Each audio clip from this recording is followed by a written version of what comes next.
On your mark. Okay, good night, everyone. Thank you all for accepting the invitation to attend this part 2 of this week's basic computer training. So it's just a foundation for more training to come. So a first lot of students and staff were part of the first session on Tuesday, and you guys are part of this last session for this week. In the coming weeks, we'll push out advanced invitation for events plus the topics that we'll be covering. So if you feel that you should attend a specific topic, then you can only select or accept invitations to those topics. For these ones, we didn't include topics we'll be covering now, but as you can see, we have it on the screen. So this evening we'll be covering these two important or most fundamental topics in technology. And number one up there is you do not need to be afraid of computers. I'll be presenting on that. And then our last and main topic for this afternoon is operating systems. So by the end of both sessions, there are a number of outcomes which we hope we will cover or achieve by the end of each of the sessions. Before we proceed, I would like all of us to just pause for a word of prayer before we continue. Thank you. We pray. Heavenly Father, Lord of hosts, Creator and source of wisdom, we invite you to be with us. Go ahead of us, open up our mind to understand some of the things that you've given or made available to us to help us achieve our goals or objectives as human beings on this planet. Bless our session, bless the equipment we're using. We even pray for those who might be watching remotely. We pray for the same blessing. Be with the attendees tonight, plus the facilitators and the support team behind the program tonight. This prayer ask in your holy name. Or made available to us to help us achieve our goals. Okay, so we'll jump on to, without further ado, our first topic. You do not need to be afraid of computers. So those documents you have on screen as human beings. Hopefully you have it open in front of you. Bless our session, bless the equipment we're using. Will be up here. So we even pray for those who might be watching remotely. Pray for the same blessing.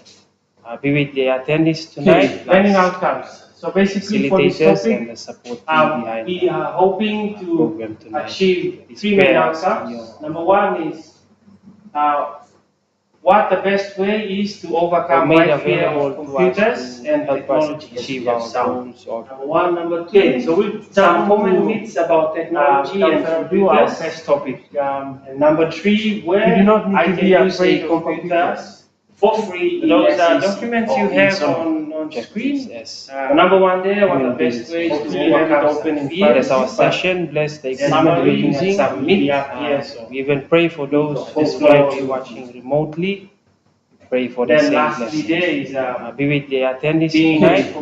So basically for this topic, we should know where to find. We are hoping to achieve three main outcomes. Okay, to begin, these are some terms. What the best way you might come across as made available computers and technology, just registering this term. Okay, so we some common myths about technology and computers. Next topic. The terms like technology, you do not need to be afraid of computer for free. The internet documents you have, virus on screen. Update. Number one there, what the best way open bless our session, bless the equipment we're using. We even pray for those who might be watching remotely. Okay, the first headline says phobia. Many people fear many outcomes.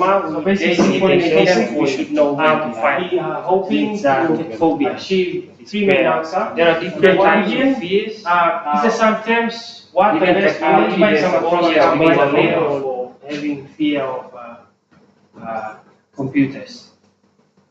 That could be either the fear of using computers, or some might have a fear of just being around computers. Technology is a paradox for many. It is meant to make our lives easier, but often it can seem to make our lives harder because we must learn how to use new devices or technology. That's straightforward. Technology changes very quickly, and there are always new devices, new software being released. Basically, because technology changes very fast, it's common for users to have this fear of using something new. So this image there is just what do I say? A memo. It says keep calm and computer on. So whenever you're switching on your computer, it's important that you keep calm. Okay, we'll go straight to common myths. A common myth about technology is the internet isn't safe, so I should not use it. Straightforward. So whenever someone comes to know the internet, unfortunately for some, they build a fear of the internet and what it is. And the myth there is it's not safe, so I shouldn't use it. So it's actually a fact that some people are really scared of the internet. If you ask them to probably search for something or use a device to do something, they have this fear of, there's this myth that it's not safe. But the truth is, there are many ways you can get into trouble on the internet, but this does not mean you should not use it. That would be the same as saying you should never go out of your house because you might get sick. I guess that's clear. We know that stepping outside the house, we might get into danger or trouble, but that does not mean that we should not leave the house. We still need to step out at one point. Number two myth: the camera or webcam on my computer can spy on me. Most of us have used laptops with webcams. Even our smartphones have cameras. There's a myth that that camera is always on and it's always spying on you. This is labeled as a myth because even though it's true, the device has to be either hacked, or you, the user, would make a mistake allowing that camera to be used against you. So it comes back to the user. It's not the camera. So we shouldn't fear that the camera is always on, because at the end of the day, you, the user, should be aware that whether my camera is on or off. But a fact you should know is the camera is always off. And there are features like LEDs on the camera that always comes on when the camera is active. Otherwise, it's off or it's idle. And just as well, it is important that whenever you're downloading files, you have to at least have an idea of what the file is or what it's used for. You can't just download suspicious files or click on suspicious emails. It might contain a malware like rat, which would allow an external party to spy or use your camera. Myth number 3, probably 4.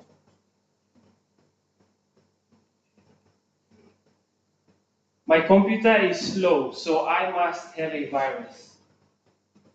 Now this is labeled as a myth because you can't you can't conclude that your computer has a virus because it's slow. There's actually a number of reasons why your computer would be slow. Virus would be just one. So whenever your computer is slow, you can't conclude or say that it's a virus. It's either probably a storage issue, you might have too many files on your computer, or you might have out of date or too much data. Your machine might need updates. I have antivirus software, so my computer cannot get a virus. This is a myth because even with the most sophisticated antivirus, there's always a virus that pops up that you might not have the antivirus for.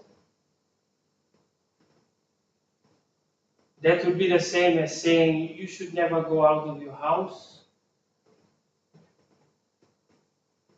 Sorry, that's a typo there.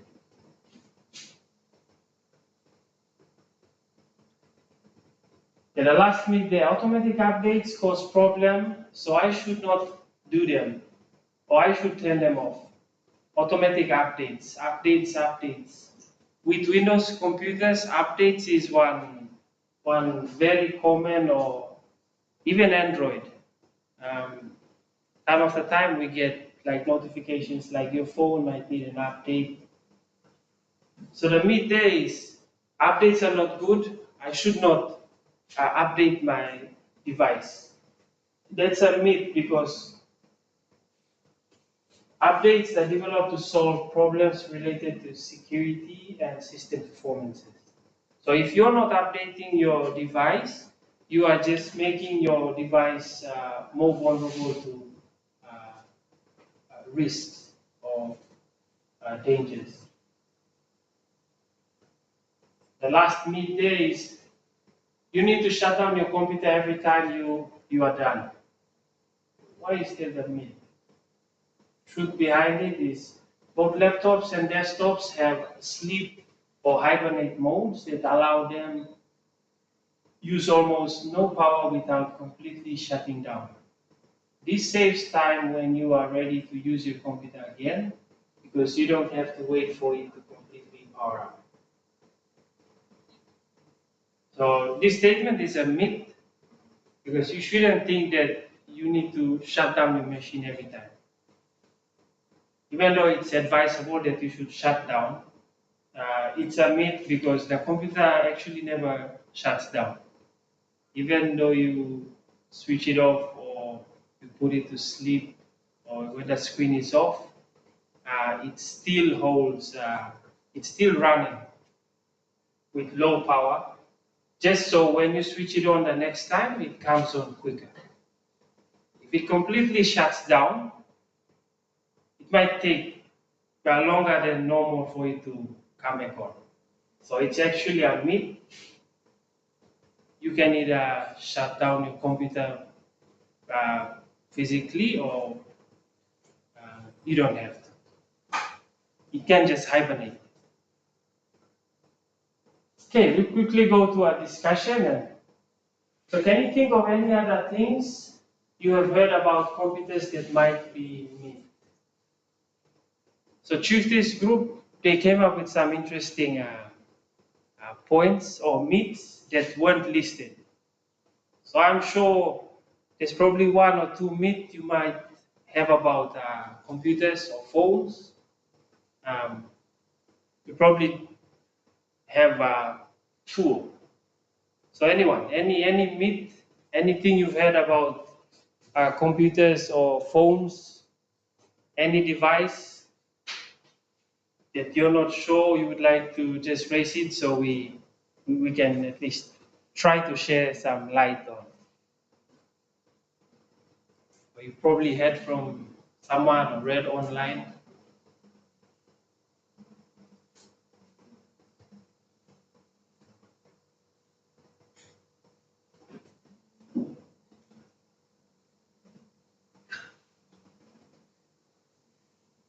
One of the myths is the fear of having your files stored where you might think some of the IT professionals there. Someone is always private files. Yes. Users have that notion. Because the idea is, are my files actually private, or is someone always looking at my files, whatever I save? So, just to answer that, it depends on uh, the company or the school. In our case, the organization, it would have a privacy policy. So that's the only thing that protects, because like for all electronic data, it's common knowledge that ICT or data officer, a few officers within an organization that have access to those data. And those people are governed by privacy policy. So even if they know something, they are governed or to protect that information. But when we use public services, or let's say things outside our organization, that's where that myth should really be considered. So if you're storing your files on Google, if you're storing your files on, yes, I'm hesitant to say Microsoft because we're using Microsoft. But Microsoft has a much tougher, or I should say robust privacy policy on data. So that's why many organizations use Microsoft as opposed to Google and a few other free. If it's free, it's risky. If you're paying for it in some way, then there's a level of protection there. So yes, your files, if it's an organization file, then it means that the organization can look at those files. If you're storing personal information on a web computer or an organization, then those data are also the same applies. Your organization will still have visibility. It's important to keep your personal and confidential information separate from your organization. Yeah, good myth, good myth. Yeah. So there's always that fear there. So it helps to understand where your data is sitting and what kind of data it is. If it's confidential, you have to take extra caution to make sure it's stored at the right place. So anything else?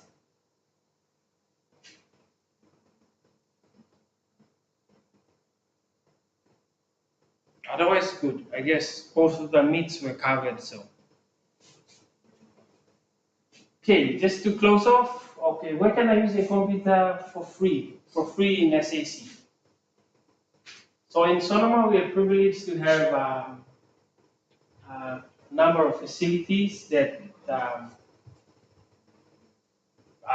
purposely set for this use, or to provide computers for students.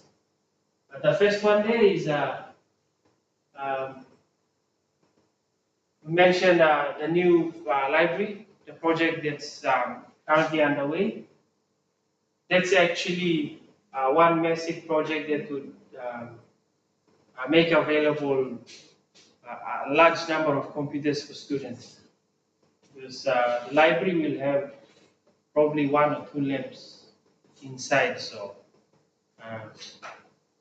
our current limited rooms will be superseded by the new library. The second place there to access resources or computers would be our computer labs now. We are currently using Lab 1. We have Lab 2 on the other side, and a few kiosks at the library there for students to use. And if you're an employee, the college provides computers to aid you in your achieving your role as an employee. You will of course need a user account to access that, and that applies to students as well. If you do not have your own computer, you might be able to get one through scholarship schemes like Hackers. That's for students. And for personal preference, we have local suppliers like Able Computing, H3, and Datec PNG, just to name a few. There's a number of electronic vendors or suppliers in Kokopo you can check out, and even in other centers around the country as well.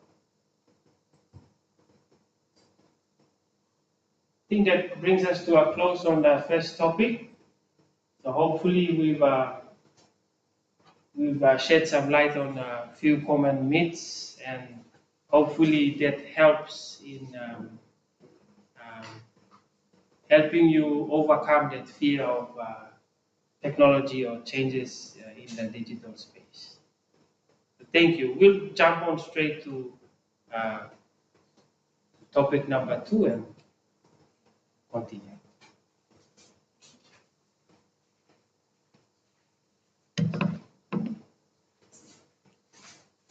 While Mr. Agayo sets up the self-evaluation form, you can now indicate your feedback on the post. Put a check mark if you at least understood or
All right.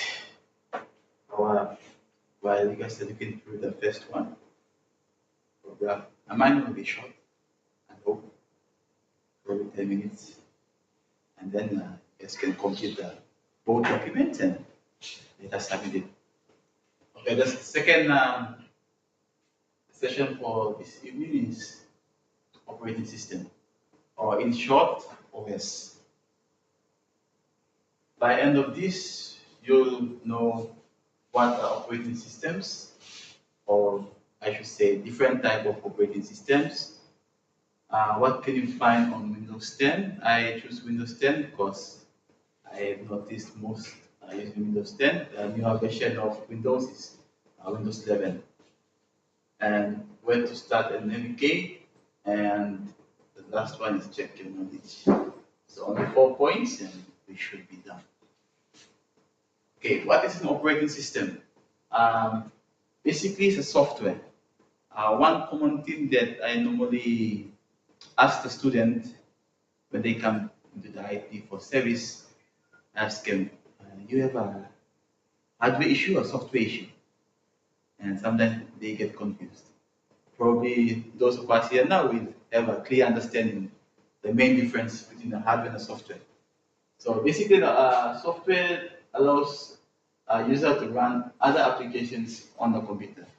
So anything that we install on our machines to use, they basically uh, come under software. Okay, so also the operating system allows you to interact with other computer. Most software applications are written to run on an operating system. So there are different types of operating system, which on the next slide you will see. So different softwares are made to cater for the different operating systems. Okay. Software is a set of instructions that tells the hardware what to do. So you might have a physical machine there, but without the software, it won't work. So they work hand in hand. It's like you have the whole body there, and then animal life. Understand? So basically, it's a set of instructions that tell basically the computer what to do. Okay. On a basic computer, you have hardware components. You'll find an input device, and you also have output devices. Some examples of input device include keyboard and mouse. Output device such as display monitors, as you can see in front of you, the display monitors. Printers, scanners, maybe projectors. Those may be some of the output devices.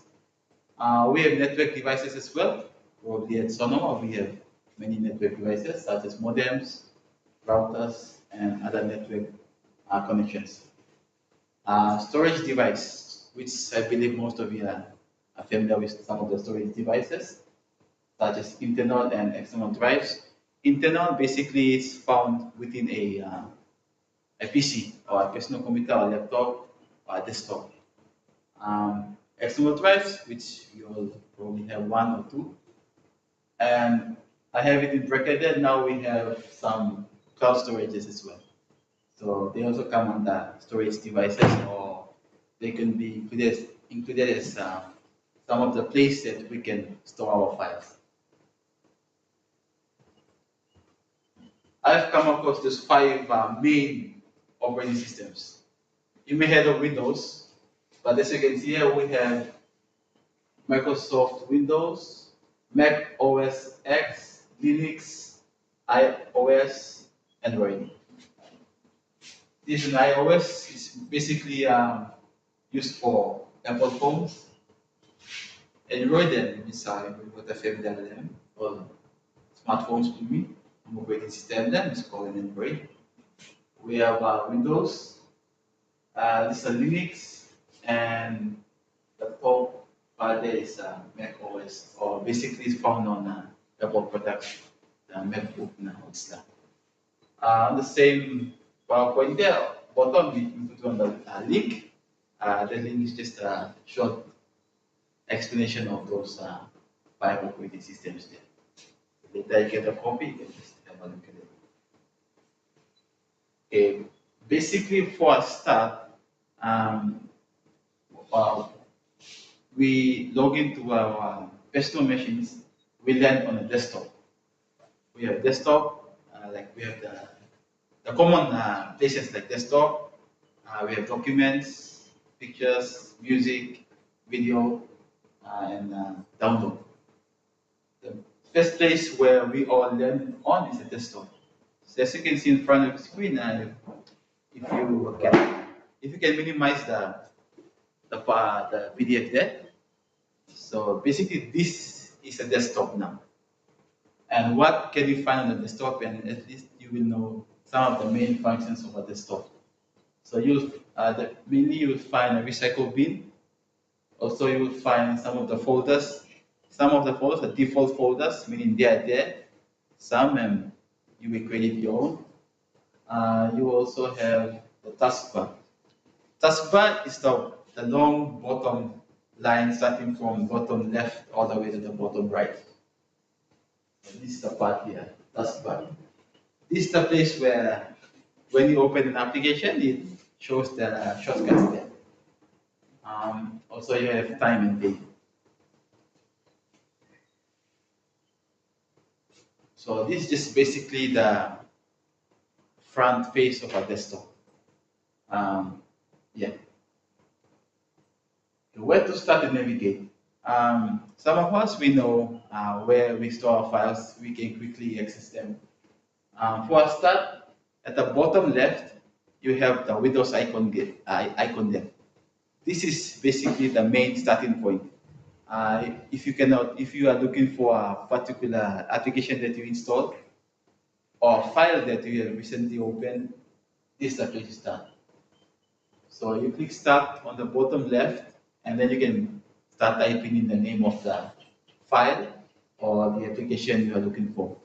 Or if you cannot see on the recent list, you can always click on the all apps, and then it will allow you to see the other applications that are currently installed on your computer. Okay, just to finish off, one from this side, one from this side, one operating system. Apart from the familiar ones. And for West, one from this side, one operating system. Yes, Mr. Microsoft, ladies and two gentlemen. The next, Sharon. Android. Good. So we have common file. There's some, but I have listed five. Okay, if you delete a file, where does it go to? Recycle bin. Earlier, Mr. Mona mentioned that some of the things you find that makes your PC slow. You will notice that you will delete some of files. We will tell you to delete files, and your files will be deleted. But you will notice that the machine is still slow because where are they? Recycle bin. And that's one of the locations we forgot to empty the recycle bin. The recycle bin is set in a way that it will keep the files until you as a user you empty it.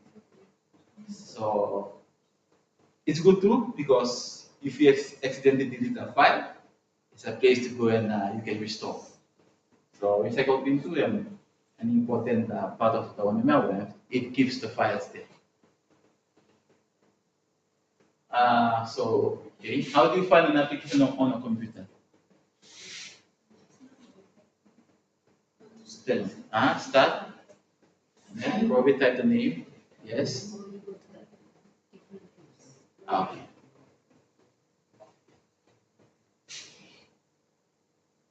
The second one is like the same. Yeah, it sounds like the same. Yeah. It's like it's Okay. So just to recap, we have covered the main. The second part is the operating system, or in short, OS. At least you will know the difference between the software and the hardware, the main input devices, the output devices, and also the basic navigation when you initially start up your PC and to work on. I think that wraps up the session on operating system. Yeah. Thank you. If there's any questions on operating system or anything that you would like to ask based on what we covered the second part and also the first part, you may ask. The same pre and post both PDF, you can fill them in.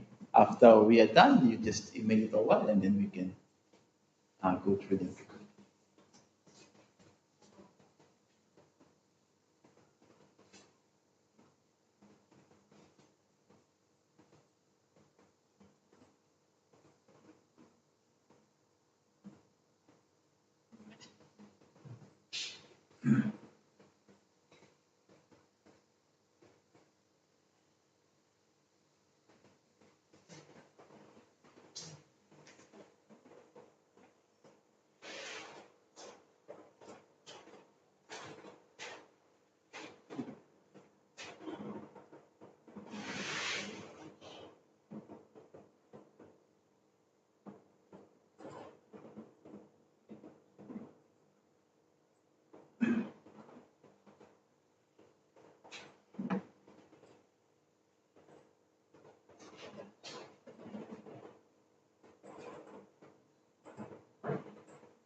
both evaluation form will have to be emailed by the end of this session. So you fill it up,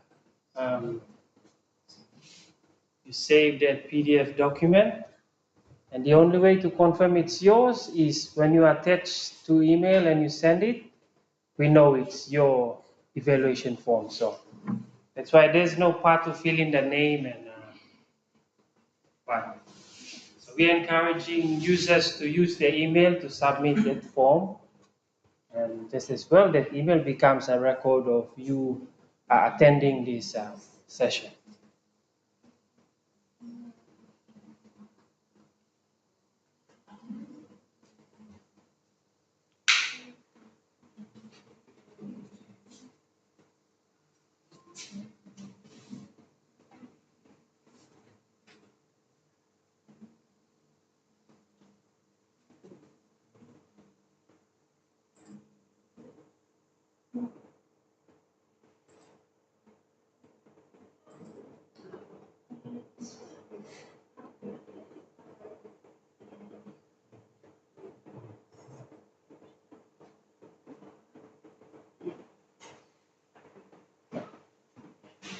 So 8:23. This next 7 minutes, if there's any questions. I guess on the operating system topic, right at the end, there's a list of topics that you might be interested in. So that one too, you might want to, but probably do not be afraid of computers, the first one.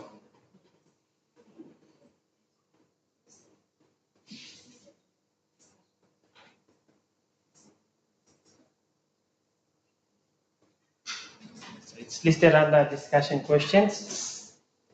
So we'll be using that one as sort of feedback for future trainings.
Thank you, everyone. We'll just a quick recap and so the two topics we've covered this afternoon.